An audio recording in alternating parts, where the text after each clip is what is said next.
এই সংবিধানে বলা আছে একটি নির্বাচিত সরকার আর একটি নির্বাচিত সরকারের কাছে ক্ষমতা হস্তান্তর করবে। কোনোভাবেই অনির্বাচিত ব্যক্তিদের রাষ্ট্রীয় দায়িত্ব গ্রহণের কোনো বিধিবিধান নাই।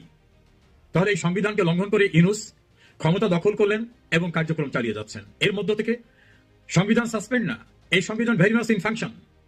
কার্যকর থাকা অবস্থায় সংবিধান লঙ্ঘন করা হলো, দেশের সর্বোচ্চ আইনকে লঙ্ঘন করা হলো। দ্বিতীয়, গণতান্ত্রিক ব্যবস্থাকে তিনি কিভাবে ধ্বংস করলেন? রাষ্ট্রপতিকে দিয়ে সংসদ বাতিল করালেন, দেশের সর্বোচ্চ নির্বাচিত প্রতিনিধিদের সংসদ বাতিল করালেন, যদিও আইনে আছে কোন কোন ক্ষেত্রে রাষ্ট্রপতি বাতিল করতে পারবেন এবং সংসদ নেতা বা প্রাইম মিনিস্টারের এক্ষেত্রে রিকোয়েস্ট থাকতে হবে। সেটা না থাকা সত্ত্বেও রাষ্ট্রপতিকে দিয়ে সংসদ বাতিল করালেন। দ্বিতীয়ত, বাংলাদেশে উপজেলা পরিষদের চেয়ারম্যান, ভাইস চেয়ারম্যান, পৌরসভার মেয়র, কাউন্সিলর, জেলা পরিষদের চেয়ারম্যান এবং তাদের সদস্য, সিটি কর্পোরেশনের মেয়র থেকে শুরু করে যত জায়গায় নির্বাচিত যারা ছিল, এমনকি স্কুল কলেজের গভর্নিং বডিতে যারা নির্বাচিত, কলমের খোঁচায় সবাইকে বাতিল করে দিলেন। অথচ আইনে লেখা সেভাবে বাতিল করা যাবে না। কারোর বিরুদ্ধে সুনির্দিষ্ট অভিযোগ থাকলে তাকে আত্মপক্ষ সমর্থনের সুযোগ দিতে হবে। কিছু না দিয়ে কলমের এক খোঁচায় তিনি সমস্ত নির্বাচিত জনপ্রতিনিধিদের আউট করে দিলেন। এর ভিতর থেকে গণতান্ত্রিক ব্যবস্থা, গণতান্ত্রিক ইনস্টিটিউশনকে ধ্বংস করে দিয়ে তার পছন্দ মতো লোকদের সেখানে বসালেন। শুধু বসানো না, সিটি কর্পোরেশনের মেয়র, কাউন্সিলর নিয়োগ নিয়ে গুরুতর অভিযোগ আসলো, বিভিন্ন জায়গায় নিয়োগ নিয়ে গুরুতর অভিযোগ আসলো যে আর্থিক লেনদেনের মাধ্যমে, কোটি কোটি টাকা লেনদেনের মাধ্যমে এসব করা হচ্ছে। এভাবে দুর্নীতি সেখানে প্রবেশ করলো এবং পিক অ্যান্ড চুজ পলিসিতে এগুলো করা হলো, কোনো আইন কানুন, নিয়ম কানুন কোনো কিছুর তোয়াক্কা না করে। এভাবে গণতন্ত্রকে ধ্বংস করলেন। নির্বাচন দেওয়ার প্রভিশন হচ্ছে একটি সরকারও যদি না থাকে তাহলে উইদিন 90 ডেজ আর একটি নির্বাচন হবে। সেই নির্বাচনী প্রক্রিয়ার দিকে যাবেন না, বরং ডক্টর ইউনূস আমেরিকার চাথাম হাউসের একটা প্রোগ্রামে বললেন নির্বাচিত সরকারের জন্য কিছু রেখে যাবে না, কারণ জনগণ ভোট পেলে, টাকা পেলে ভোট দেয়, ভোট দিয়ে দেয়। দেশের জনগণকে এভাবে তিনি হেয় প্রতিপন্ন করলেন, যেটা গণতন্ত্রের প্রতি এটা ব্লাসফেমি, চরমভাবে অবমাননাকর। এই কথা তিনি বললেন। অর্থাৎ তিনি গণতন্ত্র বোঝেন না, তিনি অনেকদিন ক্ষমতায় থাকতে চান এবং তার নিয়োগকর্তা হিসেবে তিনি যাদের কথা বলেন ছাত্ররা, তাদের কাউকে কাউকে উপদেষ্টা পরিষদে নিলেন এবং বিস্ময়কর ভাবে গুরুত্বপূর্ণ মন্ত্রণালয়গুলো তালে দিলেন। সেই মন্ত্রণালয় দেধারসে দুর্নীতি হওয়ার অভিযোগ রয়েছে। দ্বিতীয়, আইন লঙ্ঘন করে দেশের ভিতরে নিয়োগ প্রক্রিয়া, ওয়াসা, সিটি কর্পোরেশন, স্বাস্থ্য বিভাগ, বিভিন্ন মেডিকেলে, ইউনিভার্সিটিতে, বিভিন্ন জায়গায় আইন লঙ্ঘন করে নিয়োগের একটা হুলস্থুল অবস্থা সৃষ্টি হয়েছে। অভিযোগ রয়েছে কোটি কোটি টাকা লেনদেন এখানে। এইভাবে নিয়োগ প্রক্রিয়া অনুসরণ না করে ইচ্ছামতো নিয়োগ দেওয়ার ভিতর থেকে বাংলাদেশে যে নৈরাজ্য সৃষ্টি করা হয়েছে, এটা বাংলাদেশের ইতিহাসে না, আমার মনে হয় উপমহাদেশের ইতিহাসে এরকম ন্যাক্কারজনক ঘটনা অতীতে কখনো ঘটেনি। এভাবে প্রশাসনিক নিয়োগ ব্যবস্থাকে ধ্বংস করলেন। শিক্ষা ব্যবস্থাকে কিভাবে ধ্বংস করলেন? ছাত্রদেরকে রাস্তায় এনে তাদের দিয়ে দল করতে দিয়ে সব মিলে এমন জায়গা করলেন, এখন ছাত্ররা বলে আমরা পরীক্ষা দেবো কেন, আমরা তো আন্দোলন করেছি, আমাদের অটো পাস দিতে হবে। এমনকি বার কাউন্সিলের পরীক্ষাও তাদেরকে পাশ করিয়ে দিতে হবে। এই সিস্টেমের ভিতর থেকে শিক্ষা ব্যবস্থা টোটালি ধ্বংস। ছাত্ররা এখন মনে করে আমি তো নেতা হব, আমি এমপি হব, আমি জাতীয় নেতা হব, আমি উপদেষ্টা হব, আমি উপদেষ্টা হয়ে বা আখের গোছাবো, আমি কেন পড়াশোনা করব? আর বাকিটা করলেন শিক্ষা প্রতিষ্ঠানের গভর্নিং বডি, শুধু না, ভাইস চ্যান্সেলর, উপ ভাইস চ্যান্সেলর, প্রক্টর, চেয়ারম্যান এবং বিভিন্ন কলেজের প্রিন্সিপাল, তাদেরকে চরম বেজ্জিতকর অবস্থায় বিদায় করা। এবং শিক্ষা প্রতিষ্ঠানের ইতিহাসে ছাত্রদের দ্বারা সম্মানিত শিক্ষকরা এভাবে অপমানিত হওয়ার রেকর্ড বাংলাদেশের ইতিহাসে ছিল না, সেটা ইউনূস জামানায় উপহার দিলেন। তৃতীয় আসেন আর্থিক খাত। প্রখ্যাত অর্থনীতিবিদ ডক্টর দেবপ্রিয় ভট্টাচার্য বলছেন এই সরকারের কোনো অর্জন নাই।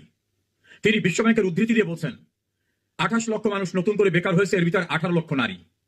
অর্থাৎ বেকারত্ব দূর করবেন, বেকারত্বকে জাদুঘরে পাঠাবেন, ইউনূসের যে বক্তব্য নারীর ক্ষমতায়ন করবেন, তার যে 0-0, তার উল্টোটা হয়ে গেল। বিশ্বব্যাংক বলছেন বাংলাদেশের জিডিপির হার হয়ে দাঁড়াবে 3.3, যেটা স্বাধীনতা যুদ্ধের পরে, দেশ স্বাধীন হওয়ার পরেও এই অবস্থা ছিল না। শেখ হাসিনার আমলে ছিল 8+। এখন সেই জিডিপি অর্থাৎ অর্থনৈতিক অবস্থা এই পর্যায়ে এসে দাঁড়িয়েছে। অধিকাংশ ব্যাংকের তহবিল শূন্য, একটা চেক পাঠালে টাকা দিতে পারে না। বাংলাদেশ ব্যাংকের গভর্নর, অর্থ উপদেষ্টা কিছু কিছু সত্য কথা বলার পর তাদের উপরে হুলিয়া জারি হয়েছে যাতে তারা এ জাতীয় সত্য কথা না বলেন। অর্থনীতি একেবারে নুয়ে পড়েছে। এমন খারাপ অবস্থা বাংলাদেশের অর্থনীতিতে অতীতে কোনোদিন হয়নি। বিদেশি সাহায্য সম্পূর্ণরূপে বন্ধ। উনি নাকি অনেক দেশের বন্ধু, 11টা দেশ সফরে গেছেন, কোন দেশ থেকে উল্লেখযোগ্য কিছুই আসে নাই। বাংলাদেশে একটা সামিটের আয়োজন করেছিলেন, সেখানে উল্লেখযোগ্য কোনো কোম্পানি আসে নাই, কোনো কিছু আজ পর্যন্ত দৃশ্যমান আসেনি। বিদেশি বিনিয়োগদাতারা নাকি বাংলাদেশে আসবে, তারা তো আসেননি। পত্রিকা রিপোর্ট 149টা ইন্ডাস্ট্রি বন্ধ হয়ে গেছে, লক্ষ লক্ষ মানুষ বেকার হয়ে পড়ছেন। এবং তৈরি পোশাক খাত ছিল সবচেয়ে গুরুত্বপূর্ণ বাংলাদেশের বৈদেশিক মুদ্রা অর্জনের। আমেরিকা শুল্ক এমনভাবে বসিয়েছেন, বিজিএমের যিনি সভাপতি তিনি বলছেন যে যাই বলুক না কেউ, অ্যাকচুয়ালি আমাদের উপরে 35% শুল্ক ইম্পোজ হয়েছে। ফলে বাংলাদেশের এই খাত শেষ হয়ে যাবে। ভারত, ফিলিপাইন সহ অন্যান্য দেশে তৈরি পোশাক খাত চলে যাচ্ছে, বাংলাদেশ ধ্বংসের মুখে। বিদেশ থেকে যে টাকা আসতো। দ্বিতীয়ত, ম্যান পাওয়ার রপ্তানি। আসিফ নজরুল ম্যান পাওয়ার মিনিস্ট্রির দায়িত্বে ছিলেন, তিনি বলছেন দ্বার খুলে গেছে। মালয়েশিয়া দ্বার তো খোলে নাই, যারা গিয়েছিল তাদেরকে ফেরত পাঠাচ্ছে, জঙ্গি বলে কারাগারে নিচ্ছে। এবং ওই খবর অন্যান্য দেশ যখন জানছে, সেই দেশও বাংলাদেশের জনশক্তি গ্রহণ করা বন্ধ করে দিয়েছে। তাহলে আমাদের বৈদেশিক মুদ্রা অর্জনের দুইটা খাত, জনশক্তি এবং তৈরি পোশাক খাত, দুটি এখন খাদের কিনারায় শেষ প্রান্তে এসে দাঁড়িয়েছে। ডিপ্লোম্যাটিক রিলেশনে বাংলাদেশের এত দুরবস্থা কোনোদিন হয়নি। পৃথিবীর কোনো দেশে মনে হয় আর কোনো বন্ধুত্ব নেই। ইংল্যান্ডের মতো দেশে ডক্টর ইউনুস আসলেন, ইংল্যান্ডের প্রাইম মিনিস্টার কেয়ার স্টারমার সরাসরি বলে দিলেন যে না, ওনার সঙ্গে দেখাই করবো না। তার সঙ্গে দেখাই করেনি। আমি জানি না বাংলাদেশে কোনো সামরিক শাসকরাও কোনো দেশে যে এরকম অপমানিত অবস্থায় ফিরে এসেছেন কিনা। ডিপ্লোম্যাটিক অবস্থা পৃথিবীর কোনো দেশের সঙ্গে ডিপ্লোম্যাটিক অবস্থায় এমন নেই যে ডিপ্লোমেসির মধ্য থেকে বাংলাদেশ কোনোভাবে কোনো ডেভেলপমেন্ট নিয়ে আসতে পারে, সে অবস্থা নেই। নারীর ক্ষমতায়ন, আজকে নারী রাস্তায় বের হতে পারে না। তার দলের নেত্রীরা নীলা ইসরাফিল এবং চট্টগ্রামের এক নারী, তারা সরাসরি বলতেছেন যে আমরা দলের নেতাদের কাছে নিরাপদ না, যৌন হয়রানির অভিযোগ। চাঁদা না দিলে বাড়িতে গিয়ে নারীকে ধর্ষণ করার, গণধর্ষণ করার মতো ঘটনা র্যান্ডাম ঘটতেছে। এমনকি উপদেষ্টা আসিফ মাহমুদ সজীব ভুইয়ার বাবার বিরুদ্ধে এ জাতীয় ন্যাক্কারজনক অভিযোগ। এনসিপির প্রধান নাহিদ ইসলামের বাবার বিরুদ্ধে ছাত্রীকে যৌন হয়রানির অভিযোগ। আর ধর্ষণের শিকার হচ্ছে প্রতিদিন মানুষ। পত্রিকার পাতা খুললেই প্রতিদিন, যদিও এই রিপোর্ট ছাপতে দেয় না, তারপর কোনো কোনো পত্রিকা ছাপছেন এমন ভাবে যে ধর্ষণ, হত্যা, ডাকাতি বাংলাদেশের সবচেয়ে এখন নিত্য নৈমিত্তিক ঘটনায় পরিণত হয়েছে। অর্থাৎ আইন শৃঙ্খলা বলতে কিছু নাই। রাস্তাঘাটে মব সংস্কৃতি, পৃথিবীর ইতিহাসে কোন দেশে, বাংলাদেশ তো দূরের কথা, পৃথিবীর ইতিহাসে কোন দেশে এমন মব সংস্কৃতি হয়নি। মানে উচ্ছৃঙ্খলা যা ইচ্ছা তাই করবে, তাদের কেউ বাধা দিতে পারবে না। প্রশাসন বাধা দিতে গেলে প্রশাসনকে মেরে ফেলবে। এভাবে সারা বাংলাদেশে মব সংস্কৃতি করে যে এক্সটর্শন হচ্ছে, যে চাঁদাবাজি হচ্ছে, গ্রামগঞ্জে একেবারে পাড়া মহল্লায় শহরে সবখানে ভয়ঙ্কর চাঁদাবাজি। এই চাঁদাবাজিতে জড়িয়ে পড়ছে বিএনপি, জড়িয়ে পড়ছে এই ইউনূসের দল। সেক্ষেত্রে বিএনপির কিছু নেতাকর্মীদের বহিষ্কার করলেও তাতে কিচ্ছুই এসে যায় না। আর কদিন পূর্বে তো গুলশানে ইউনূসের দলের 5 জন ধরা পড়লো। এই তো ধরা পড়লো এখানে। তার দলের যারা নেতারা, তারা যে কোটি কোটি টাকা ব্যয় করে পার্টি করতেছেন, কর্মসূচি করছেন, কোথা থেকে টাকা আসে?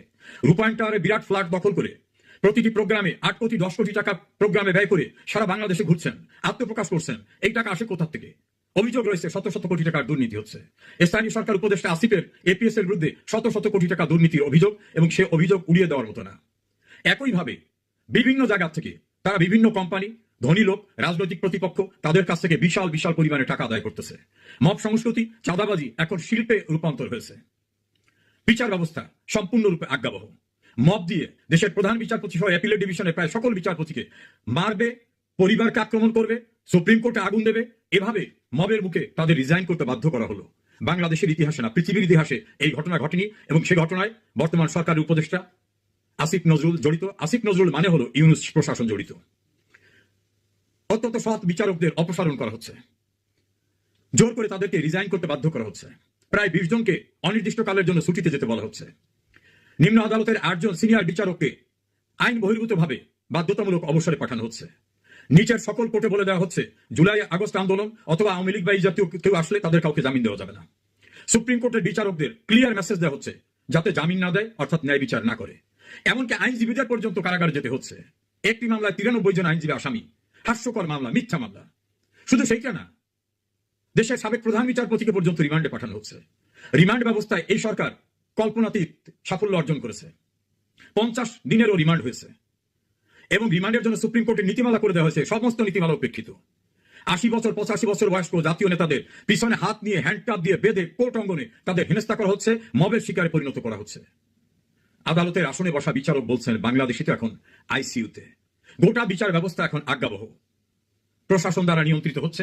ন্যায় বিচার তো দূরের কথা, বিচার করার মতো অবস্থাও সেখানে নাই। গণমাধ্যমের গলা টিপে ধরা হয়েছে। 600-র উপরে আসামি হয়েছে গণমাধ্যম কর্মীরা, সাংবাদিকরা। এর ভিতরে সন্ত্রাস দমন আইনেও তাদের বিরুদ্ধে মামলা রয়েছে। তাদের অ্যাক্রিডিটেশন কার্ড বাতিল করা হচ্ছে। বাংলাদেশ ব্যাংকের ফাইন্যান্সিয়াল ইন্টেলিজেন্স ইউনিট থেকে তাদের তদন্ত শুরু করা হয়েছে। 4-5টা পত্রিকা ছাড়া সমস্ত পত্রিকা থেকে এডিটর, গণমাধ্যম থেকে এডিটর, গুরুত্বপূর্ণ সাংবাদিকদের বের করে দিয়ে নিজেদের মতো লোক বসিয়ে দেওয়া হচ্ছে যে তারা যা চাইবে এর বাইরে একটা শব্দ গণমাধ্যম প্রচার করতে পারবে না। কারাগারের ভিতরে জাতীয় প্রেস ক্লাবের সেক্রেটারি শ্যামল দত্ত, সিনিয়র সাংবাদিক মোজাম্মেল বাবু, ফারজানা রূপা, শাকিল সহ অসংখ্য সাংবাদিকরা কারাগারে। তারা নাকি হত্যাকাণ্ডে জড়িত। তারা কোনোদিন তাদের সংশ্লিষ্ট কর্মস্থলের বাইরেও যান নাই, তারা হত্যাকাণ্ডে জড়িত। দেশের প্রধান বিচারপতি ছিলেন। তার মতো মানুষকে খুন মামলায়, যে মামলা সবাই জানে যে সম্পূর্ণ মিথ্যা, সেই মামলায় রিমান্ডে পাঠানো হচ্ছে। আর রিমান্ডে নেওয়ার পরে যারাই রিমান্ডে যাচ্ছে সেখানে তাদেরকে মেন্টাল এবং ফিজিক্যাল টর্চার করা হচ্ছে। বিচার বিভাগকে এভাবে ধ্বংস করে দেওয়া হচ্ছে। জঙ্গিদের উত্থান। বাংলাদেশ একটা সাম্প্রদায়িক সম্প্রীতি রাষ্ট্র ছিল। জঙ্গিবাদের উত্থান এমন ভাবে হয়েছে আন্তর্জাতিকভাবে নিষিদ্ধ হরকাতুল জিহাদ সহ অন্যান্য সংগঠন ক্যাপিটাল সিটিতে, রাজধানীতে সভা সমাবেশ করছে এবং বাংলাদেশের সাম্প্রদায়িক সম্প্রীতি, সেকুলারিজমের কনস্টিটিউশন থেকে শুরু করে রাষ্ট্র ব্যবস্থাকে ধ্বংস করার জন্য তারা প্রকাশ্যে কথা বলছে, হুঙ্কার দিচ্ছে এবং তাদের ডেকে নিয়ে বসে কথা বলা হচ্ছে। এমনকি রাজনৈতিকভাবে নিশ্চিত ঘোষিত দলকে ডেকে নিয়েও প্রধান উপদেষ্টা তাদের সঙ্গে মিটিং করেছেন।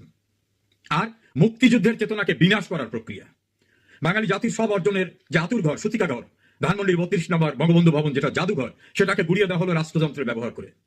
সারা ঢাকায়, বাংলাদেশে যেখানে যেখানে মুক্তিযোদ্ধাদের মুরাল, বঙ্গবন্ধুর মুরাল সব গুড়িয়ে দিয়ে সেখানে তাদের কথিত জুলাই আগস্টের কি কীর্তি স্থাপন করবেন। মুক্তিযুদ্ধ জাদুঘরকে ধ্বংস করে দেওয়া হচ্ছে। অর্থাৎ মুক্তিযুদ্ধের যে স্পিরিট, সেটাকে সরিয়ে দেওয়ার জন্য ডক্টর ইউনূসের ভাষায় রিসেট বাটন, নতুন করে ইতিহাস শুরু করতে চান। জাতীয় সঙ্গীত, আমাদের সংবিধান কিছুই নাকি থাকবে না, এমন ঔদ্ধত্য তো আমরা শুনছি। বিচার ব্যবস্থায় এমন নগ্ন হস্তক্ষেপ হয়েছে, সাজাপ্রাপ্ত যুদ্ধ অপরাধীদের আইনজীবীকে নিয়ে আইসিটিতে বিচারকের আসনে বসানো হচ্ছে। যুদ্ধ অপরাধীদের পক্ষের আইনজীবী, তাদেরকে বিদেশ থেকে নিয়ে, দেশের ভিতর থেকে নিয়ে প্রসিকিউশন টিম গঠন করা হচ্ছে। বাংলাদেশের ইতিহাসে এমন ঘটনা অতীতে কোনোদিন কখনোই হয়নি। এভাবেই বিচার ব্যবস্থা সহ সবকিছু ধ্বংস করা হচ্ছে। পলাতক আসামিদেরকে মুক্ত হয়ে যাওয়ার সুযোগ দেওয়া, কোন রকম সারেন্ডার না করে, কোনো আপিল না করে সাজাপ্রাপ্ত ব্যক্তিরা অলৌকিকভাবে, অকল্পনীয়ভাবে, নজিরবিহীনভাবে আপিল করে অথবা অন্য উপায়ে মুক্ত হয়ে যাচ্ছেন। একজন আপিল করছেন, সে আপিলের ভিতর লেখা আছে যে অন্যদের ক্ষেত্রে এটা প্রযোজ্য হবে, অন্যান্য যারা পলাতক তাদের ক্ষেত্রে প্রযোজ্য হবে। এভাবে বিচার ব্যবস্থায় ইচ্ছা মতো সবকিছু করা হচ্ছে, এটা আমাদের দেখতে হচ্ছে। দেন গ্রেপ্তারের রেকর্ড, বাংলাদেশের জেলখানার ক্যাপাসিটি 45,000। সমকালের রিপোর্ট অনুযায়ী গ্রেপ্তার হয়েছে 3,59,000। এর অধিকাংশ রাজনৈতিক নেতাকর্মী, এমপি, মন্ত্রী, আমলা, সেনাবাহিনীর মেজর জেনারেল, পুলিশের ইন্সপেক্টর জেনারেল, সচিব থেকে শুরু করে সাবেক মন্ত্রী, সাবেক এমপি, এরকম ব্যক্তিরা। জেলখানা এখন ঠাঁই নেই। অভিযোগ উঠছে যে তাদের অনেককে কি জেলের ভিতর মেরে ফেলা হবে কিনা, এমন আশঙ্কাজনক শব্দ বাইরে বেরিয়ে আসছে। এভাবে অপরাধীদের অভয়ারণ্যে পরিণত করা হয়েছে বাংলাদেশের। রাষ্ট্রীয় দায়িত্বরত ব্যক্তিদের নির্মম হত্যাকাণ্ড, যার পুলিশ সহ অন্যান্যদের, সে হত্যাকাণ্ডের বিচার করা যাবে না এমন চিঠি, গেজেট নোটিফিকেশন ইস্যু করা হচ্ছে ইউনূসের মন্ত্রণালয় থেকে। খুনের বিচার করা যাবে না, এটা কোনোদিন হতে পারে, সে নোটিশও জারি করছে, যদিও এটা কোনোদিন কার্যকর হবে না, কিন্তু এই ন্যাক্কারজনক ঘটনা তারা ঘটাচ্ছেন। মিরপুরের একটি মামলায় একজন পুলিশ আক্রান্ত হয়েছিল, সেই পুলিশ পরিবার মামলা করে নাই। 10,500 আসামি, একজনের আক্রান্ত হওয়ার মামলায় 10,500 আসামি। প্রাইম মিনিস্টার শেখ হাসিনার বিরুদ্ধে মামলার পরিমাণ প্রায় 450। এভাবে মামলা তৈরি, মামলার রেকর্ডে বিশ্ব রেকর্ড সৃষ্টি করছেন ইউনূস জামানা। নিজেরাই বলছেন মিথ্যা মামলা হচ্ছে, আবার সেই মিথ্যা মামলায় রিমান্ডে যাওয়ার জন্য বিচারকদের উপর প্রেশার করা হচ্ছে যে প্রত্যেকটা রিমান্ড দেওয়া, কাউকে জামিন দেওয়া না। প্রতিটি সাবঅর্ডিনেট কোর্টে আইন মন্ত্রণালয় থেকে টেলিফোন করে বলে দেওয়া হচ্ছে যে এই করবা, এই করবা না। হায়ার জুডিশিয়ারিতে একই অবস্থা, যেখানে বিচারপতিরা যত্রতত্র তাদের উপর খড়গ নেমে আসছে। কে ন্যায় বিচার করবে, কে সাহস করে বিচার করবে? নতুন বিচারক নিয়োগ দেওয়া হয়েছে, তারা সিনিয়র বিচারক দায়িত্ব পালন করার ক্ষেত্রে বাধা সৃষ্টি করেন। এটা বাংলাদেশের সুপ্রিম কোর্টে ছিল না। তারা পিউনি জাজ, তারা শিখবেন, কিন্তু তারা যে পরিবার থেকে আসছেন তাদের সেই রাজনৈতিক চিন্তা চেতনা এজলাসে বসার পরও সেটা এক্সারসাইজ করছেন। এভাবে বিচার বিভাগ চলছে। সামাজিক অবস্থাটা চরম অবক্ষয়ে। এখন প্রশাসনের সবাই আতঙ্কিত। এই তুর্কি তরুণ, বিএনপির কর্মীরা অথবা তাদের লোকরা যেটা বলবে সেটাই করবেন, এর বাইরে তাদের কিছুই করার নাই। এভাবে বাংলাদেশে বিচার ব্যবস্থা ধ্বংস, আইনের শাসন ধ্বংস, প্রশাসন নেই, অর্থনীতির অবস্থা নাজুক, নারী অধিকার বিপন্ন, সমস্ত ব্যবস্থাটা এরকম। এখন অর্জন যেগুলো হয়েছে, আমরা সেই অর্জন নিয়ে কিছু কথা বলি। যারা রাস্তাঘাটে মবের শিকার হবেন, এক্সট্রা জুডিশিয়াল কিলিং এর শিকার হবেন, তারা কোনো বিচার চাইতে পারবেন না। এটা অপরাধীদের জন্য একটা বড় অর্জন। এর সংখ্যা বিশাল। আওয়ামী লীগের তো 250 লোকের লিস্ট প্রকাশ করছে যে তাদের নেতাদের কিভাবে মবের হাতে মৃত্যুবরণ করেছে। পুলিশের পরিমাণ তো 1000-এর ঊর্ধ্বে হবে। তারা কেউ বিচার পাবেন না। ওই অপরাধীদের দায় মুক্তি দেওয়ার যে অর্জন, সেটাই সরকার করেছেন। দ্বিতীয় অর্জন হচ্ছে এই সরকারের সঙ্গে যারা জড়িত ছিলেন, তার র্যান্ডাম চাঁদাবাজি সহ বিশাল পরিমাণ টাকা, অর্থ, বিভিন্ন রকম সুযোগ সুবিধা নিচ্ছেন।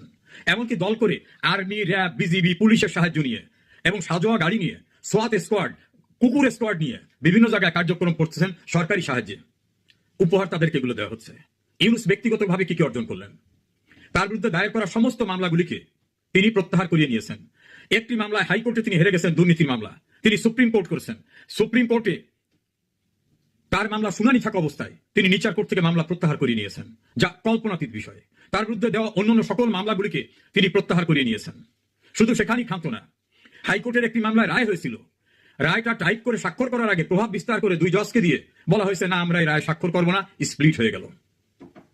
তিনি তার আর্থিক সুবিধা নেওয়ার জন্য অর্থনৈতিকভাবে তার গ্রামীণ ব্যাংকের ডিজিটাল ওয়ালেট সিস্টেমের পারমিশন নিয়ে নিয়েছেন, তিনি বিশ্ববিদ্যালয়ের পারমিশন নিয়ে নিয়েছেন, ম্যান পাওয়ার রপ্তানির জন্য তিনি আদম ব্যবসা লাইসেন্সের পারমিশন নিয়েছেন, তার প্রতিষ্ঠানের আগামী 5 বছর ট্যাক্স দিতে হবে না এ ব্যবস্থা করে নিয়েছেন, তার ভাতিজার এক্সপেরিয়েন্স না থাকলেও তাকে ডেপুটি প্রেস সেক্রেটারি নিয়োগ করেছেন, তার গ্রামীণ ব্যাংকের সঙ্গে জড়িত ব্যক্তিদের তার উপদেষ্টা পরিষদের সদস্য করেছেন, তার বিদেশি প্রভুদের ঘনিষ্ঠজনদেরকে উপদেষ্টা পরিষদে নিয়ে আসছেন। গ্রামীণ ব্যাংকে রাষ্ট্রের মালিকানা 25% ছিল, অর্থাৎ জনগণের, সেটাকে কমিয়ে দিয়েছেন। তার কোনো প্রতিষ্ঠানকে আগামী 5 বছর ট্যাক্স দিতে হবে না সে ব্যবস্থা করে দিয়েছেন। এভাবে ব্যক্তিগতভাবে যত ক্ষেত্রে লাভবান হওয়া যায় সব লাভের ব্যবস্থা তিনি করেছেন। এবং তিনি বারবার বলতেন যে তিনি যদি কোনো দায়িত্ব পান তিনি কি না করবেন, দায়িত্ব পাওয়ার পরে তিনি এগুলি করেছেন। আর মুক্তিযুদ্ধের চেতনার বাংলাদেশ ধ্বংসের জন্য যা কিছু করার সেটা তিনি করছেন। এভাবে গত 5 বছরে বাংলাদেশের অর্থনীতি নুয়ে পড়েছে, বেকারত্ব এখন চরম পর্যায়ে, বাংলাদেশের দারিদ্র সীমা অতি দারিদ্র থেকে উন্নয়ন করে শেখ হাসিনা সরকার একটা বিশাল সাফল্য নিয়ে আসছিলেন। সেই সাফল্য তো দূরের কথা, এখন সেটা শেষ হওয়ার পর্যায়ে। অনেক শিল্প মালিকরা শিল্প বন্ধ করে দিচ্ছেন, বিদেশি বিনিয়োগকর্তারা তাদের গেট ক্লোজ করে তারা চলে যাচ্ছেন, আস্থায় রাখতে পারছেন না। এভাবে ডক্টর মোহাম্মদ ইউনূসের 5 বছরে গত 5 আগস্ট থেকে এই 5 আগস্ট 1 বছরে বাংলাদেশকে উন্নয়নের অগ্রযাত্রা থেকে ধ্বংসের অগ্রযাত্রায় নিয়ে গেছেন। ব্যক্তিগতভাবে তিনি এবং তার পারিষদবর্গ লাভবান হয়েছেন। 30 লক্ষ শহীদের, 2 লক্ষ মাবনের অনেক ত্যাগের বিনিময়ে অর্জিত বাংলাদেশটা আজকে জঙ্গি, সন্ত্রাসী, আইন বহির্ভূত ব্যক্তিদের লুটপাটের অভয় অরণ্যে পরিণত হয়েছে। তার পক্ষেই যারা ছিলেন, গণমাধ্যমে কথা বলতেন, তারাই আজকে বলছেন যে আমাদের ভুল ধারণা কেটে গেছে। এই ইউনূসের পার্টির যারা নেতৃবৃন্দ, উমামা ফাতেমা, আজমেরি বাঁধন, নীলা ইসরাফিল সহ অনেকেই বলতেছেন এই সমস্ত প্রক্রিয়াটা জুলাই আন্দোলন ছিল মানি মেকিং মেশিন, সন্ত্রাস করা, তারা লাভবান হওয়ার জন্য, মানুষের কল্যাণে অথবা দেশের কল্যাণে এখানে তারা কিছুই দেখাতে পারেনি। এভাবেই গত 1 বছরে ইউনূস জামানায় বাংলাদেশকে যতটা পিছনে নিয়ে গেল, আমি জানি না নির্বাচনের মধ্য থেকে যারা আগামীতে ক্ষমতা আসবেন তারাও ফিরে আনতে পারবেন কিনা। রাষ্ট্রপতিকে দিয়ে অর্ডিন্যান্স জারি করে বিচারপতি নিয়োগ করানো হচ্ছে।